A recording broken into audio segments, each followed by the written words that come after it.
They'd rather be headstrong, singing their own song.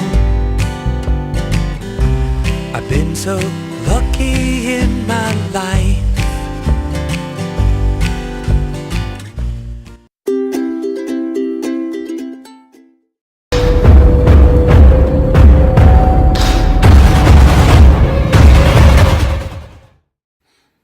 Amici modellisti, benvenuti su Model on Passion e Amati Modellismo. Oggi puntata specifica sullo specchio di poppa.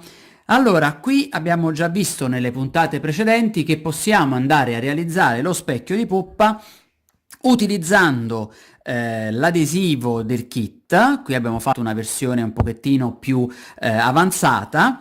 E abbiamo rispettato le grandezze del kit, anche se nella realtà diciamo, le finestrelle sono leggermente più piccole, devono essere leggermente più piccole. Comunque noi abbiamo rispettato quello che è fondamentalmente la caratteristica del kit. Lo specchio di poppa è proprio questa parte qui, la parte alta, dove vedremo nel prossimo video la realizzazione della rosa canina, la parte centrale dove abbiamo le finestrelle o finestroni, la parte più bassa dove avremo l'apertura della barra del timone, la barra del timone che andremo poi a montare, e poi qui da questa parte qui la zona scoscesa per la realizzazione dell'attacco dalle finestrelle alla parte più bassa dello specchio. E poi abbiamo questa zona, mi avvicino per farvi vedere, questa zona qui che dovrà essere rivestita con i listelli in noce 1x4. Vediamo come andare a realizzare l'angolo di 45 gradi con la barra. Dunque, per andare a realizzare il 45 gradi perfetto, diciamo così, bisogna andare a realizzare su un foglio a quadretti o chi che sia, un quadrato. Questo ovviamente, anche se non è proprio quadrato, non fa niente, stiamo capendo, una X e una Y. Andiamo a creare questo quadrato, ma la cosa più importante è proprio andare a congiungere questi due punti, cioè il punto della Y e il punto della X.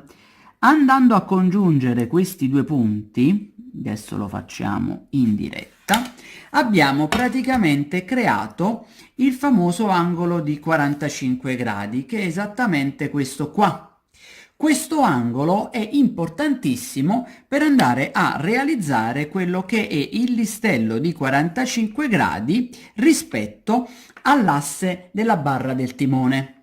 Quindi, tornando sul nostro disegno di origine, eccolo qui, abbiamo il nostro angolo di 90 gradi, che è quello specifico con lo specchio di poppa. Abbiamo il quadrato della quale noi prenderemo la misura dalla parte dell'inizio e dalla parte della fine. Andremo a realizzare il quadrato, che è esattamente questo qui che vi sto disegnando io. Una volta che noi siamo andati a realizzare il quadrato, l'angolo di 45 gradi è esattamente quello che dobbiamo ottenere.